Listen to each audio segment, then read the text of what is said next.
I live in a picturesque little housing development overlooking the Avalon River, just a short drive away from Sombermory.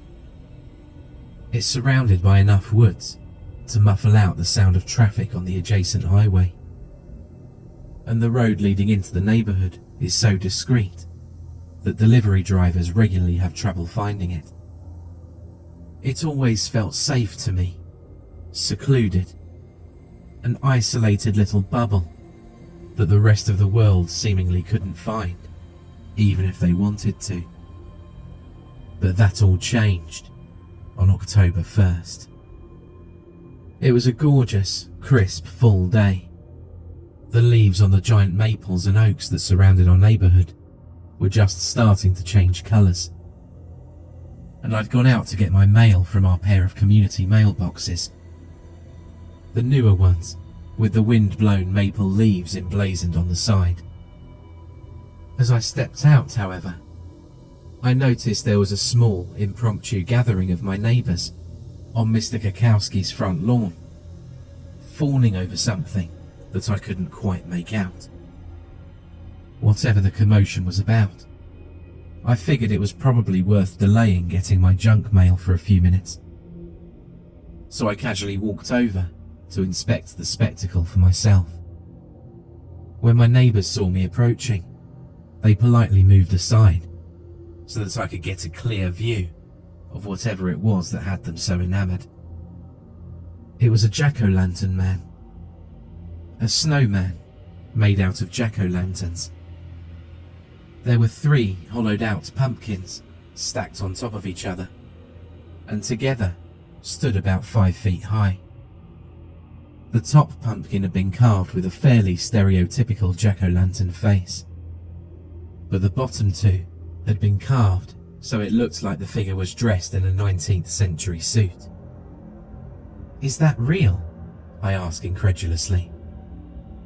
While it was obviously completely possible for it to be real, it seemed far more likely that it was some sort of mass-produced, plastic Halloween decoration. "It's absolutely real, Mr. Lacombe," the preteen girl Laurelyn Isley assured me excitedly, her eyes shining like it was Christmas morning.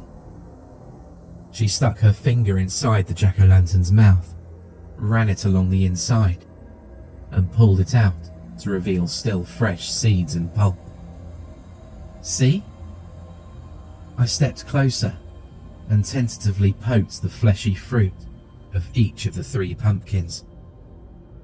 They looked real, felt real, and smelt real, and thus I could only conclude that they were, in fact, real. "These are remarkably intricate carvings," I muttered as I ran my hand along the middle pumpkin.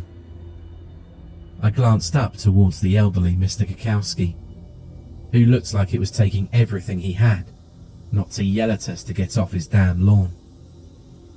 "You didn't make this, did you?" "What do you think?" he asked, holding up his clearly arthritic hands. "No, the damn thing was here when the sun came up. Someone must have dropped it off in the night. Very peculiar. My gut reaction was it was some kind of prank, but the thing's too beautiful for that to make any kind of sense." "And no one else saw anything?" I asked, turning around to face the rest of the neighbours, all of whom shook their heads. "I'll look over my security footage later, but I don't think it'll have a very clear view of Kakowski's place at night," offered Heidi, Laurelyn's mum, as she used a wet one to clean Laurelyn's hands. "I'll send out some emails and put a notice on the bulletin board asking about it, but I'm sure it's just a surprise Halloween decoration." "If it is, it was poorly thought out. This thing will be a pile of mush by Halloween," Kakowski said with a shake of his head, giving the pile of pumpkins a disdainful whack with his cane, before turning back to go inside his house. "You damn well better find who's responsible for this before then, because I'm not cleaning it up." "Mr. Kakowski, wait! I want to get a picture with the jack-o'-lantern man while we're all out here together," Laurelyn pleaded, excitedly waving her phone in the air. Kukowski stopped in his tracks, hung his head, and let out a theatrically reluctant sigh before turning around and joining the rest of us for a group photo. Laura Lynn posted the pictures online, and I decided to run a reverse image search to see if I could gain any insight about who had made it. The results were unexpected. I thought I'd get results for a local craftsperson or something, but instead, the algorithm matched it with a picture on HarrowwickHallows.net, a local paranormal discussion forum. The picture was a black and white illustration from an old newspaper article, maybe as far back as the 19th century, depicting a much more monstrous and ferocious-looking jack-o'-lantern man. According to the poster, the jack-o'-lantern men started inexplicably appearing in a nearby, though suspiciously nameless hamlet on October 1st. There were exactly 30 homes in the hamlet, and each day until Halloween, a new jack-o'-lantern man would arrive in the wee hours of the morning, with no one ever seeing where it came from. That detail unsettled me a little, since our housing development also had exactly 30 homes. Anyway, all manner of misfortune started to befall the sleepy hamlet, and the increasingly paranoid villagers blamed the orange interlopers. They tried destroying or moving them, of course, but each morning they'd be back like nothing had ever happened. Some of the villagers, children at first but later some adults, claimed to have seen them moving around at night, wreaking as much havoc and destruction as they could without getting caught. Naturally, the villagers' hysteria grew stronger the closer it got to Halloween, fearing some sort of inevitable climax on the 31st. Some fled, of course, and some stayed, but ultimately it didn't matter. None of them were ever heard from again. There were no physical remains, no signs of violence or bloodshed. They were just gone. The rest of the forum thread was just increasingly bizarre and baseless speculation about the nature and veracity of the event, and it quickly became silly enough to put my mind at ease regarding any similarity to my current situation. I didn't give it any more thought until I came home from work that night and saw the jack-o'-lantern man lit up. It struck me as odd, given Mr. Kukowski's exasperation with the thing, but maybe one of the other neighbours had lit it up instead.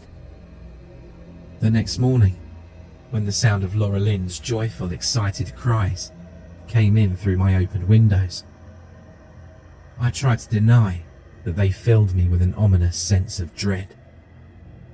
I cautiously stepped out of my door, and sure enough, there was another jack-o'-lantern man in our neighbourhood. It was right next door to Kukowski's house, the Craner's place, number 2 Willowwood Crescent.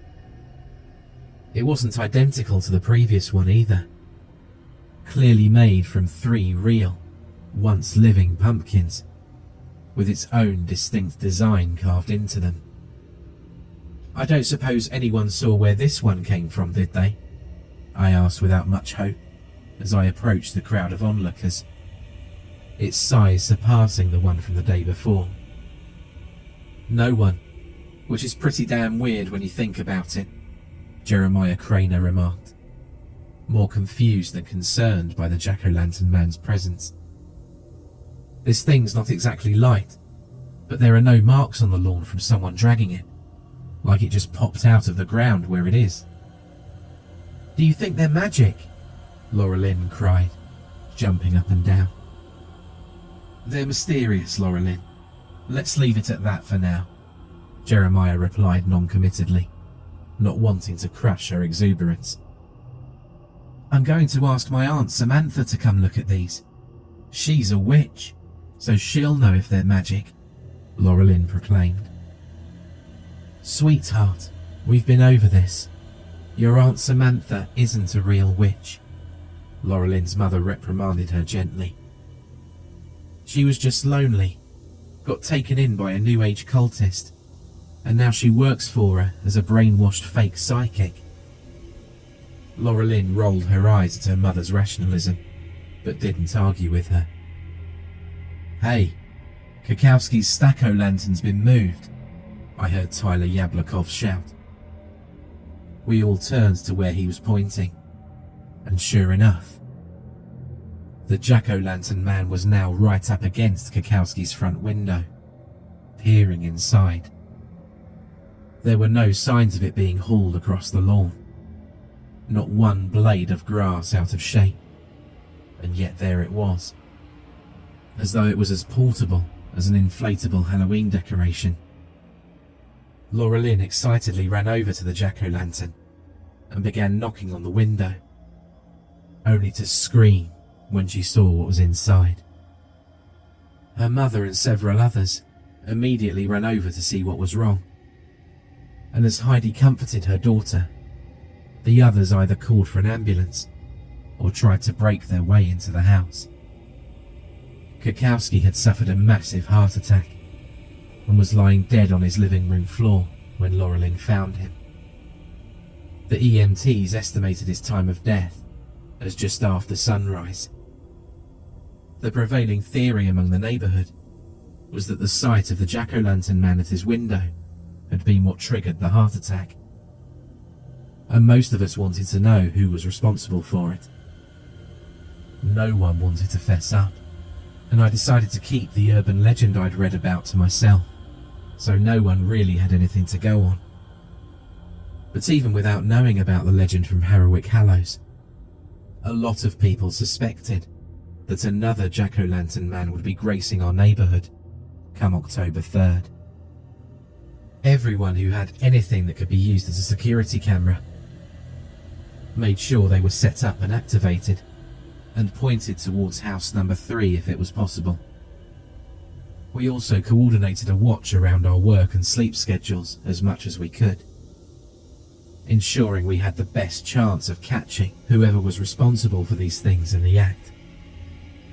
That night, as I kept my vigil on my porch, I saw the lights in both jack-o'-lantern men spring to life, even though I knew no one would have dared to light them now. Come October 3rd, there was a grand total of 3 jack-o'-lantern men, and the first 2, while still on their original properties, had moved as well.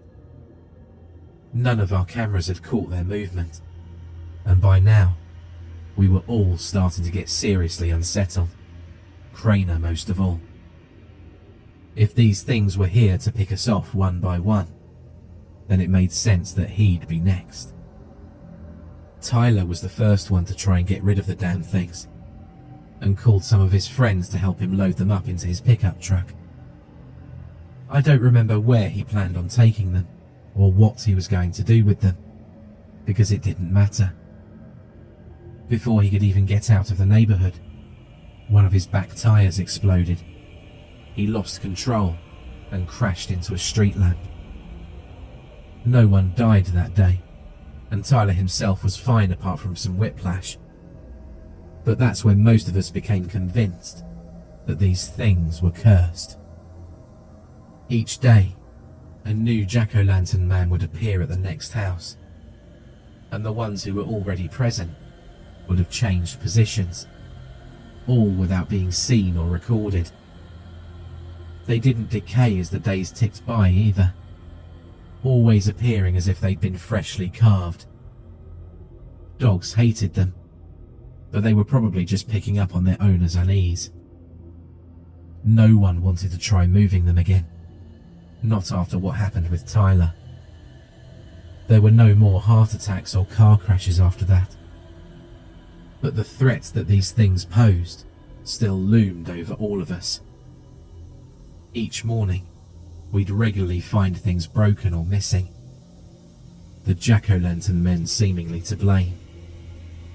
They had a tendency to block off driveways, doorways and garages, or sit in flower beds or play equipment. It was almost as if they were daring us to move them, but we just worked around them rather than risk it. We didn't talk about them much after the first couple of days, and never within sight or earshot of them. We'd come to a general consensus that they were trying to troll us, to egg us into somehow disrespecting them, to give them license for revenge. It was around the middle of the month when Laura Lynn came knocking at my door. When I answered, I found her standing next to a woman with long red hair, clad in a long red dress and cloak, with a pentagram necklace and triple moon belt buckle on prominent display. "Ah, I'm going to go out on a limb here and guess that you're her Aunt Samantha," I presumed. "Yes, that's right. I'm Samantha Sumner. I'm a metaphysical counselor and spiritual wellness advisor at Eve's Eden of Esoterica in town." She spoke confidently, as if those were actually valuable credentials. It wasn't hard to see why Laura Lynn's mother had described her as a brainwashed fake psychic. "Laura Lynn asked me to stop by and take a look at the jack-o'-lantern entities that have been manifesting in your neighborhood." "Yeah, they've just been popping up one after the other all month. No one wants to come out and just say it's supernatural, but it's pretty damn weird we've never been able to see who's doing this," I admitted, awkwardly rubbing the back of my neck. "Well, I can confirm for you that all of these jack-o'-lantern entities are definitely paranormal," she said with confidence. "I've been honing my clairvoyance for the past 3 years now, and there's no doubt in my mind that these jack-o'-lanterns are serving as earthly bindings for some manner of non-human spirits. The bindings are strong enough that they can at least manifest some minor misfortunes, and I suspect that at night, and when no one's watching them, they might be able to manipulate the jack-o'-lanterns directly." "I see," I nodded, humouring her at first, but unable to deny the fact that I had no rational explanation for how they were moving or getting fresh candles. "Well, do you have any idea why this is happening?" "Unfortunately, no. I've found records of at least one similar event over a century ago, but I wasn't able to find any clear cause for that either," she admitted. "What I do know is that these kind of spirits demand respect. Don't try to move or damage them, and they'll have no cause to retaliate. You can also buy some goodwill with a token sacrifice, like a coin or a piece of candy. Aunt Samantha and I have already fed Halloween candy to each of them that are already here, and I'll feed any new ones to try and keep them from hurting anyone else," Laura Lynn said doggedly. She was clearly still shaken by Kukowski's death. Hell, I was too. And it was kind of heartwarming to see how determined she was to keep the rest of us safe. I smiled warmly at her, while her aunt gave a consoling pat on the back. "Is there anything else I can do?" I asked. "Just avoid disrespecting the jack-o'-lanterns, and when yours appears, be sure to honour it with a small sacrifice of some kind," Samantha replied. "For good measure, you can make a sacrifice to the rest of them as well. Avoid them at night as much as you can. They're stronger when the veil between the physical and spiritual planes is weaker. It's weaker at night, and it will be weakest of all on Halloween. I don't know what's going to happen on Halloween, but if you can avoid offending them, I think you should be okay. If you like, I can perform a blessing on your home that should make it a little harder for any malicious spirits to harm you. No charge. With a reluctant sigh, I let the potentially crazy woman into my house. She did a little ritual and left me with her business card in case I wanted to invest in any of the protective charms they sold as well. That did make me start to wonder if the whole thing might have been some sort of elaborate guerrilla marketing campaign. But I couldn't deny that Samantha did seem sincere in her convictions. I watched through my window as she and Laura Lynn went over to Tyler's house, only to be shooed away like Jehovah's Witnesses. He was still annoyed with the jack-o'-lantern men over his truck and neck, and I knew he wasn't going to follow their advice. Somehow, that gave me a very uneasy feeling in the pit of my stomach. The next day, I and probably everyone else in the neighbourhood were woken up by the sounds of Tyler's cursing. He'd gotten his jack-o'-lantern man, and it appeared on the roof of his truck. It seems they'd finally crossed the line that one of us couldn't abide by, and I watched helplessly as an enraged Tyler climbed up into the back of his pickup truck and furiously shoved the jack-o'-lantern man onto the asphalt below. The pumpkins cracked, but largely remained intact, which Tyler apparently thought was a fate too good for them.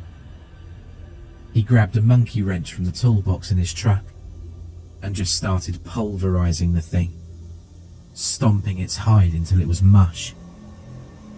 He was so engrossed in his vengeance that he didn't notice when the parking brake to his truck suddenly gave out, and it started rolling down his inclined driveway.